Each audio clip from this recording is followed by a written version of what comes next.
खबरें तो यही आ रही हैं कि आरिफ अलवी साहब भी ये फैसला कर रहे हैं कि वो कानूनी चाराजोई करेंगे उन लोगों के खिलाफ जिन्होंने उनकी हुक्म-उदूली की, जिन्होंने उनकी बात नहीं मानी, जिन्होंने उनके सदर पाकिस्तान के कहने के बावजूद उन बिल्स को पार्लियामेंट में वापस नहीं भेजा। देखें, एक बिल उनके पास 2 अगस्त को आता है, दूसरा 8 अगस्त को आता है। 2 वाला जो आता है ज़ाहिर है 10 दिन के मुताबिक 12 तारीख तक उनके पास वक्त था। जो 8 तारीख को उनके पास बिल आता है वो 18 तारीख तक उनके पास दिन थे।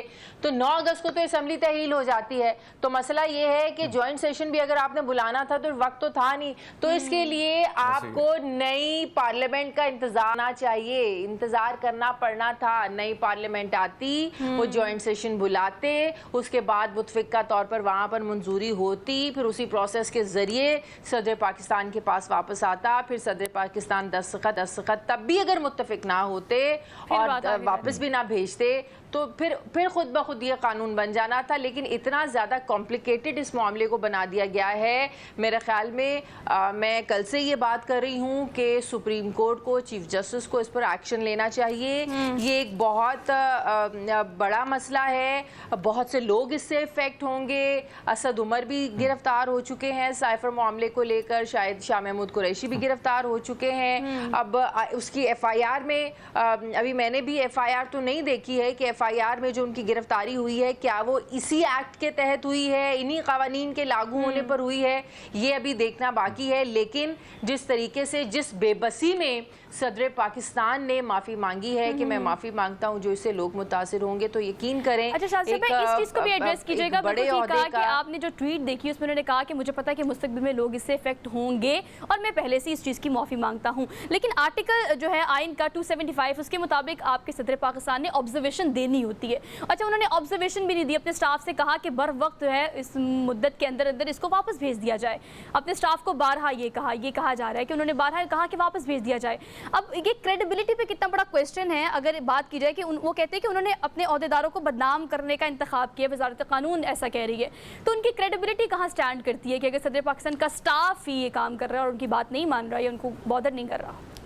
देखिए, आर्टिकल 75 ये कहता है कि सदर पाकिस्तान के पास किसी की कानून पर दस्तखत करने या ना करने के 2 ऑप्शन होते हैं। जब उनके पास कोई फाइल आती है एक प्रोसेस के जरिए, इधर उनको सिग्नेचर करने होते हैं, दूसरा ऑप्शन ये होता है कि वो उसको ऑब्जर्वेशन लगाकर, उस पर एतराज़ात लगाकर उसको पार्लियामेंट में वापस भेज दें। There is no third option. इसके अलावा थर्ड ऑप्शन नहीं है। हाँ, अब ये है कि जो लोग ये सवाल कर रहे हैं कि सदर पाकिस्तान को तो प्रूफ देना चाहिए। मैंने भी रात को सवाल उठाया था कि सदर पाकिस्तान का ओहदा कोई आम शख्स का ओहदा नहीं है। अगर आपने किसी को कोई ऑर्डर दिया है तो there should be something on written ना। आपको पेपर पे कुछ लिखा होगा ना। आपने अगर कोई चीज वापस भेजी है, आपने लिखा होगा कि ये एतराज़ात हैं, ये तहफ़्फ़ुज़ात हैं, आप इसको वापस भेज दें, मैं ये एतराज़ात लगा के वापस भेजा, नीचे सदर पाकिस्तान के सिग्नेचर्स होंगे। तो ये सब चीजें तब सामने खुलकर आएंगी जब इन्वेस्टिगेशन होगी। ये बात तो क्लैरिफाई कल वजीर कानून ने कर दी है कि सदर पाकिस्तान ने सिग्नेचर्स नहीं किए। शाह साहब, एक और चीज हमने जब भी देखा है पार्लियामेंट को कवर करते हुए, जब भी बिल आते हैं बहुत सारी कापियां पार्लियामेंटेरियन के सामने रखी जाती हैं। इस बिल के हवाले से अगर बात की जाए तो पहले तो मीडिया में इसको रोकने की कोशिश की, बात करना भी जो है रोका गया। लेकिन फिर मेरे बहुत सारे MNAs के साथ रब्ता था जब ये बिल मामलात आ रहे थे, 54 का रिकॉर्ड PDM बना रही थी बिल जिस तरह उन्होंने पास किए।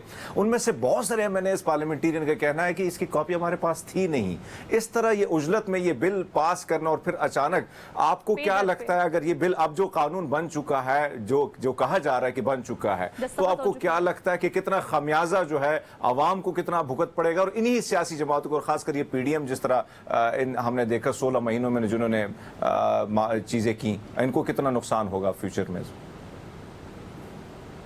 देखिए, ये तो हमारी माजी है, हमारी हिस्ट्री है। अनफॉर्चुनेटली जो पार्टियां जो कानून नज़रिया ज़रूरत के तहत बना लेती हैं खुद को फ़ायदा देने के लिए, दूसरी पार्टियों से सियासी इंतकाम लेने के लिए, तो अल्टीमेटली उनको सब कुछ खुद भुगतना पड़ता है। नैब की बहुत बड़ी मिसाल हमारे सामने है कि नैब जब आया, जिस तरीके से नैब को सियासी इंतकामी तौर पर इस्तेमाल किया गया, चाहे वो पीपल्स पार्टी हो, चाहे वो नून लीग हो।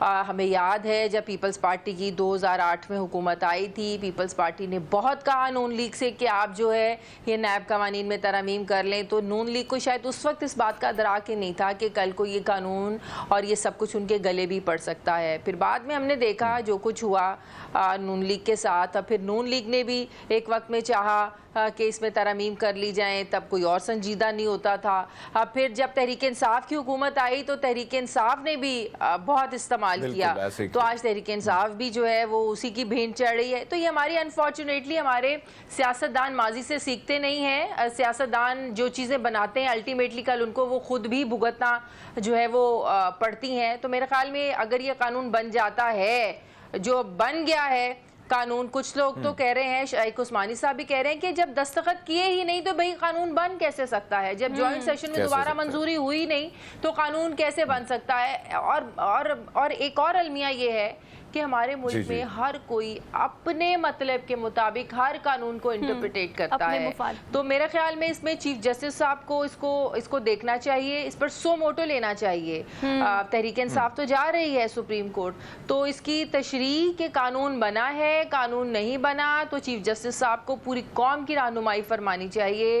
ये कोई आम एक्ट नहीं है, ये तरमीम की गई है। ये शाहिद साहब एक और चीज अगर हम देखें, एक तो ये मामला सामने हमारे आया, लेकिन जब भी केयरटेकर सेटअप आता है तो हमने उमूमन देखा है कि पार्टियां बड़ी एक्टिव होती हैं। इस वक्त पीटीआई को अगर आप देखें तो उसको साइड लाइन पे तो किया जा रहा है, लेकिन कहीं ना कहीं शहबाज शरीफ अब लंदन की तरफ रवाना हो चुके हैं। पीपल्स पार्टी कहीं ना कहीं हमें खामोश दिखाई दे रही है।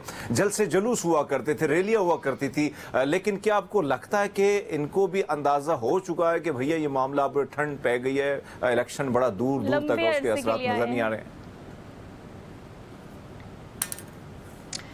देखें, इलेक्शन के मामले पर तो अभी भी बहुत सारी कन्फ्यूजन है। हमें तो हैरानगी होती है कि वो पाकिस्तान पीपल्स पार्टी जिसने सीसीआई के इजलास में मुतफिका तौर पर बिल्कुल राज़ी होकर, उनके सीएम साहब बैठे हुए थे, कायरा साहब वहाँ पे बैठे हुए थे, मंजूरी दी, और फिर बाद में वही पाकिस्तान पीपल्स पार्टी और सब अदराक था। ये रात को मैंने कायरा साहब से भी पूछा, मैंने कहा कायरा साहब जब आप लोगों को अदराक तो होगा ना, जब आप लोग मंजूरी दे रहे थे तो इस चीज़ का अदराक था कि मंजूरी देने के बाद जो हल्का बंदियों का टाइम पीरियड होगा इसमें 4 से 5 महीने लग सकते हैं, उसके बाद ज़ाहिर एतराज़ात होंगे, मामलात अदालतों में जाएंगे, इलेक्शन कमीशन के पास जाएंगे, ट्रिब्यूनल्स बैठेंगे, तो जाहिर है टाइम लगेगा। तो उन्होंने कहा बिल्कुल अदराक था। मैंने कहा शोर क्यों मचा रहे हैं?